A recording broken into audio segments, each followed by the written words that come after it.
¿Qué tal? Bienvenidos de nuevo a este encuentro con los místicos, una tertulia con ellos. Este es el segundo episodio de la historia de Gautama el Buda. Habíamos dejado en el anterior, en cuando él se ilumina, y a partir de ahí ocurren acontecimientos donde se irradia de luz, acontecimientos visibles que marcaron para aquellos que ya lo seguían. Porque también no podemos olvidar que tenía un discurso muy, muy sabio, y nuevos discursos que mostraban, por ejemplo, que no servían las castas, que el camino hacia Dios no estaba marcado solo por los brahmanes, no era muy querido por los brahmanes, como verás, y por las religiones existentes ortodoxas de ese momento. Y te imaginás los de las castas, tenía como enemigo a los brahmanes y a los que él decía que se podían acercar y lo que él enseñaría lo podían hacer los intocables, te imaginás, para los comerciantes y para los guerreros. Entonces tenía a todos en contra.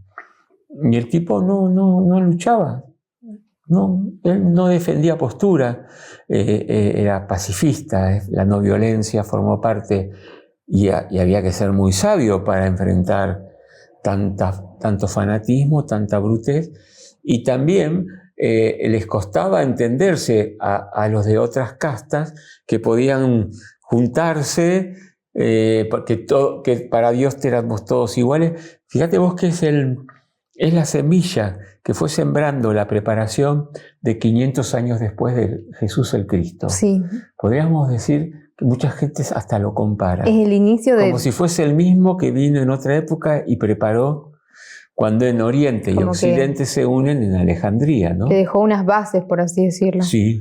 Y también se lo ve como que inicio de una sublimación de lo que fue el hindú en ese momento, el hinduismo, la persona.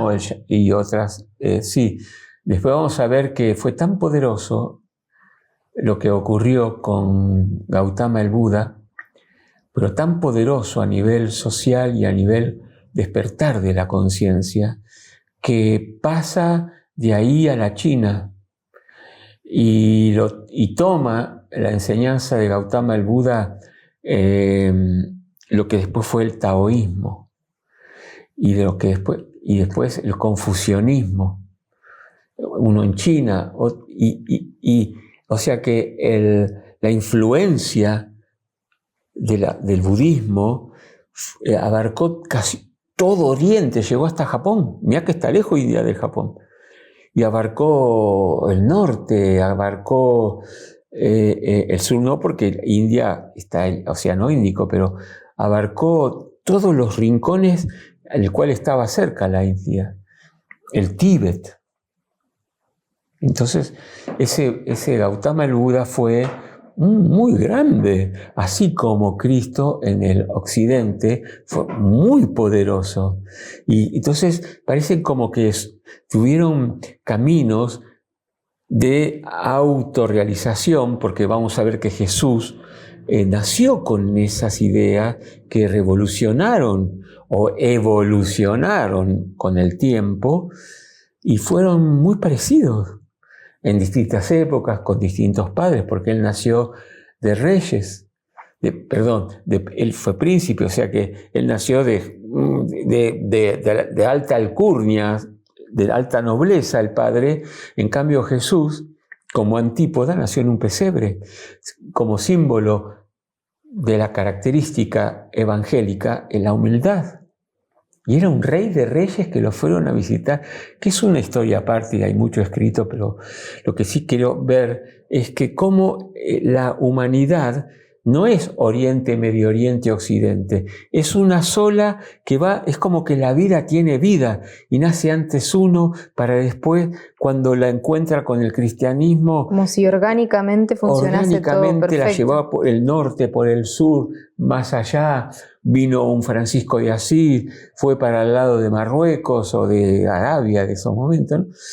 Y todo esto es una inteligencia gaia de la evolución humana que trasciende razas, colores, religiones, filosofías, y que, porque vamos a ver que el corazón del budismo es el mismo que del cristianismo, el amor por sobre todas las cosas. El budismo dio más fundamentos intelectuales. Ahora vamos a ver cómo es todo eso. Empiezan a seguirlo la gente. Fue un gran itinerante. No tenían un lugar. Ellos no fundamentaron un lugar que se llama un templo, un ashram. Ellos eran itinerantes. Iban dejando gente que los seguía y después iba a sus pueblos. Pero esto es, después de morir él, lo seguían a él. Nunca dejó un lugar. Decía que nunca hagan imagen de él, que también en el cristianismo y en el Antiguo Testamento no harás imagen alguno de nada, simplemente la vida es el templo. Pero pasó lo mismo que con el budismo, o sea, después los seguidores... Vamos a ver qué fueron los seguidores. Entonces, lo siguen muchos años, no tiene una larga vida longeva, no es un hombre del que llega a los 90, mucho antes. 80 igual, ¿no? 80, era. Sí, pero él se mantenía, no era una persona que decía, bueno, vamos a hacer gimnasia para mantener la espiritualidad, no, pero caminaba, era itinerante. Si vos ves el territorio que recorrió en la India, investigadores que fueron analizándolo, viste que acá la provincia más chiquita es Tucumán. Bueno, en su itinerancia por la India no abarcó más que la provincia de Tucumán, pero llegó al norte, al sur, al este, al oeste, hizo todo un giro, y cuando él muere, en condiciones que algunos contradicen y otros dicen que fue él, parece ser que, porque vos vas empezando a leer historiadores de las religiones. Y algunos son más que buscan lo que se dijo y lo que llega, y a lo mejor son muchas versiones. Y otros son estudiosos de los libros de esa época, a ver si hablaban, que tenían más plata, son más dedicados. Y entonces los que estaban cerca de él contaban, y algunos lo escribían. Él, fíjate vos, que no dejó nada escrito, pero hizo 5 discursos y fueron escritos en el idioma palí. Dentro de la India había varios, es como acá, es como en Italia, que hay como el siciliano no habla el piamontés y el romano no habla, ¿no? Se entiende, tiene como pero es 58 distinto. idiomas. Sí. Bueno, uno de los idiomas es el palí. Lo que fue escrito fue en palí, estos 5 discursos, ¿no? Cuando él muere, uno de esos historiadores muy serios que yo leí, porque hice religiones comparadas para entender un poco eso en El Salvador, 1 año y medio, pero me ayudó a seguir estudiándolo hasta el día de hoy. Y te digo que esta autora enseña mucho más porque en una universidad que es católica hay una tendencia católica a desautorizar lo otro, aunque no tan manifiestamente, pero en el fondo sí, ¿no? Entonces, o no lo hacen desde la materia, pero esto ya lo sabes cuando particular. vas a un lugar, es como que te cuenten religiones comparadas a los hindúes, y la religión católica va a tener otra, y más importancia una que, bueno. En este caso, cuando Leo, en un momento ellos eran monjes renunciantes. ¿Qué renunciaban? Renunciaban a tener un lugar. Dormían donde dormían, meditaban donde había mosquito o donde no había mosquito, era todo un tema. Él enseñó una técnica en esos 5 discursos que hoy la retoma, no hace muchas décadas, una persona que creó un movimiento que es para mí lo más puro en meditación que he experimentado, no leído, que se llama, con B corta, Vipassana, con doble S, que es el budismo originario. Vas 10 días, silencio, ustedes buscan vipassana, quieren tener una experiencia budista. Porque la otra fueron gente que decían que vino después de que se muere Gautama, y dicen que él, como era renunciante, iban y pedían con un cuenco y lo que le daban comían. Y si no le daban nada era porque no quería Dios que ese día coma. Y le dieron sopa fermentada. Él lo supo, él dice que lo contó a alguien, y sintió que él había matado a esa persona y que él tenía que tomar esa sopa. Y ahí él se liberaba. De un karma, de algo, de una situación que ocurrió en otro momento. Entonces pasó de la primera liberación, con muchos años enseñando, a la segunda liberación. Y ahí muere. Muere con cuerpo físico y deja el cuerpo envenenado. No por alguien ni a propósito, porque él podía haberlo tirado, no podía. Él decía que vos no podés retirar la oportunidad que Dios te da de una enfermedad. La oportunidad que Dios te da de estar al lado de un narcisista psicópata. Vos tenés que ver la oportunidad y encontrar ese punto de equilibrio hasta saber hasta cuándo, dónde y qué capitalizo. Un poquito lo que hace un terapeuta. Él era muy mental y terapeuta en cuanto a la enseñanza entre el Dharma y el Karma. Él creó la palabra Dharma, que es cuando vos resolvés el Karma.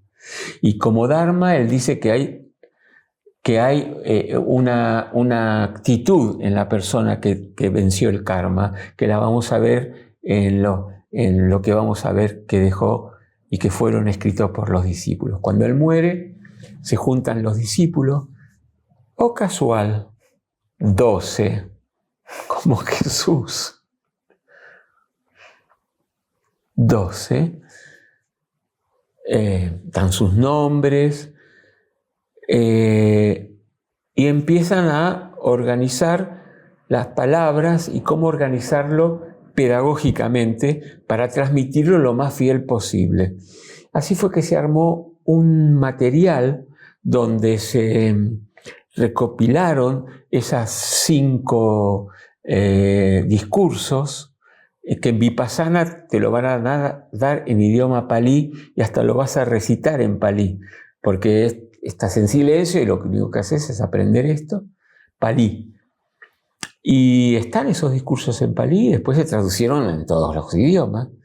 Pero la agrupación de las reglas monásticas se transformaron en un libro que está en las traducciones, los podés comprar, que se llama el Dhammapada. Dhammapada, que es la ley. Y en el Dhammapada ¿qué aparece en el Dhammapada? ¿Aparecen las tres? Las 3, contalas. Aparece las 4 verdades, que se toma como dogma. Dogma. Nosotros podemos capaz cambiarle el término, pero porque no es como un dogma así tan cerrado como lo entendemos. Encontrar la naturaleza del dolor, la naturaleza de lo que él vio, de la muerte, de la vejez, de la enfermedad y de la pobreza. A eso lo llamó dolor. El budismo busca trascender, encontrar un modo, leyes de vida que nos conecten con el universo, con el absoluto, porque él nunca puso ni nombre a Dios. La vida. Y cada uno de nosotros una gotita, él dijo que nosotros podíamos llegar a retirar el karma. Y cuando vos retiras ese karma con lo que él te va a ofrecer, como budismo, vos llegas al Dharma. O sea que en este primer paso, para resolver algún problema o el sufrimiento mismo, primero dice que hay que identificarlo y después actuar consecuentemente para poder solucionar eso. Está en mí. No soy yo tengo otra potencia, soy una chispa divina, soy un Buda, yo lo tengo adentro el Buda, Om Mani Padme Hum, Soham, yo soy el Buda, o yo soy espíritu, gota del universo, Om Mani Padme Hum, Soham, yo soy el que yo soy. Cuando digo yo soy, digo el absoluto y la parte. El camino del medio es y otra. Después, la segunda era el camino del medio. ¿Qué dice más o menos? Que, bueno, si lo podemos entender como un camino del medio, hay demasiados caminos, está en los extremos. Está el extremo del placer y el goce y el extremo del ascetismo que él vivió. Y buscar el punto medio. Ni al extremo de todo es placer y placer en todos los sentidos, que ahí aparecen los vicios en los pecados capitales, la lujuria, la envidia, la pereza, el alcoholismo, la gula, y por el otro lado, él decía que es la rigidez que él vivió de ese mundo asceta. Entonces, esa era la ley del justo medio, que todo lo que hagas, busca que no te vayas, observate que no te vayas demasiado a uno o al otro, y luego viene la óctuple. Sí. ¿Cómo era? Sí, el camino... la senda óctuple. La senda que son, óctuple. Bueno, más... Lo más conocido, por así, más cerca a nosotros de lo que conocemos del cristianismo. Que del Evangelio, de los... No mates. Claro, porque si vamos a entender, dijo Gandhi, si se quemase la Biblia y solo quedase el sermón de la montaña con las bienaventuranzas, ahí está todo. Y en ese camino donde Jesús da el sermón de la montaña, perfecciona el óctuple camino. Y son 10. Claro, en otro momento vamos a hablar cuáles son las 10 palabras clave. Solo les digo la primera, por haber él nacido en un pesebre, humildad. Y les digo la última, alegría. El camino real de Jesús fue un camino de celebración. Es más, cuando se empieza a desglosar en arameo la palabra sacro oficio, y nosotros creemos que sacrificio es esfuerzo, significa sacro, alegre, oficio, alegre, oficio, alegre. Es una bienaventuranza la vida. Pero después hay otro, como la fe, la justicia, la esperanza, la caridad. Es muy clave la caridad en el cristianismo. Y todo esto lo hablaremos cuando hablemos de Jesús. Pero yo quiero ir en la línea del tiempo. Fuimos por los eternos, que en realidad es lo mismo. Ellos ya vivieron el cristianismo y el budismo. Sí, pero si es eterno, es también... Vivieron y están viviendo ahora, porque sí, esto... Y después vamos a ir viendo que hay gente que siguió a un Ramakrishna, que se autorrealizó. Mucha gente donde el budismo y el cristianismo es... Después vamos a hablar de Moisés y el judaísmo, pero ya tomaron otro camino más dual, más advaita, más sectario, más separatistas, ¿no?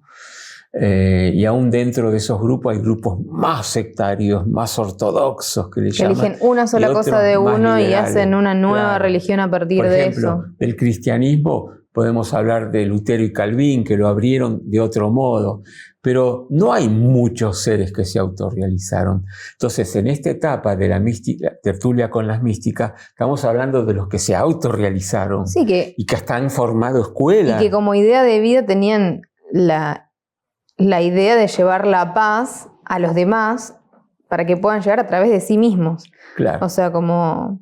El camino de autorrealización. Luego, como todo, el budismo fue cada uno teniendo como un líder y sintiendo la inspiración de que ahora tenemos que poner la túnica naranja y negra, y ahora no comamos ni ajo ni cebolla, y empezaron a poner, y se fue dividiendo. Un budismo que fue tomado en la China e reinterpretado por Lao Tse en el Tao Te Ching, o por Confucio y el confucianismo. Y eso es budismo. Pero lo que vamos a ver después en la historia de la humanidad son seguidores de estas fuentes. Claro, de lo que estábamos hablando recién, ellos toman algo y lo reinterpretan. Y ahí se formó en conciencia dual a la conciencia no dual. ¿Te pareció bien? Bien. ¿Alguna preguntita que por ahí teníamos para hablar? No, dijimos todo. Sí. Puedo hacer unas preguntas así como aparte. Dale. Por ejemplo, o sobre los colores, o... ¿En qué sentido? Sobre las obligaciones que se impusieron después. Bueno, las obligaciones que se pusieron después es que no se podían casar, el celibato. Que no están en lo que había dicho él. Pero fueron al otro extremo. No siguieron el camino del medio. Gozo al sacrificio, porque el concepto es, porque te dije la palabra, me vas captando, obediencia, después apareció la verticalidad, no la horizontalidad, que somos todos pares, las reglas, los reglamentos, los dogmas. Así lo interpretaron los que habían estado con él, y él no había hecho ni reglas, y se empezaron a formar lugares para que ahí reciban las lecciones del Dhammapada, y cada uno modificó otro, y ahora, sí, no es tan así, hace frío, bueno, cubramos las casas con piel, pero no porque es animal, entonces busquemos barro con no sé qué, y la bosta, y prendamos fueguito en el medio, y se calienta, bueno, después todo eso, y se transformó como si fuese en algo que fue verdad. La verdad era que estos seres fueron altamente libres y se adaptaban a todo y le buscaban oportunidad a todo. Después vinieron los rituales, las campanas, los coros, los cantos sagrados, pero los fundadores de todo esto, no. Bien, ¿puedo decir una frase para terminar? Sí. Nuestra liberación está en nosotros mismos. Ese era el mensaje. Sigue siendo vigente hasta el día de hoy, y estamos tocando personas que han hecho un gran cambio de la conciencia. Imagina cambiar la conciencia de las castas. Una persona. De toda una estructura. Entonces eran muy poderosos en su sabiduría para que la gente entienda algo que estaba enquistado. Y que un intocable pudiese enamorarse de lo que antes era un guerrero o un brahman, o que un brahman pueda romper. Yo no quiero ser más brahman, pero vos tenés que ser. No, y era budista. Fuerte. Esa parte mucho no se habla. Uh-huh. La fuerza que tenía esto que hablábamos de las 4 verdades, el sendero del medio y los 8... Y para permanecer hasta el día de hoy, y que estemos hablando de eso. Y que estamos hablando de eso. Pasaron 2023 en el cristianismo. 500 años antes. 500 incluso. Años antes. 2500 años. Y 530 años antes de Jesús. Bueno, ahora sí. Bien. Será hasta el próximo Sagrado Ahora, en este encuentro que hemos decidido llamarle Tertulia con los místicos. Gracias. El próximo Ahora. Nos estamos viendo.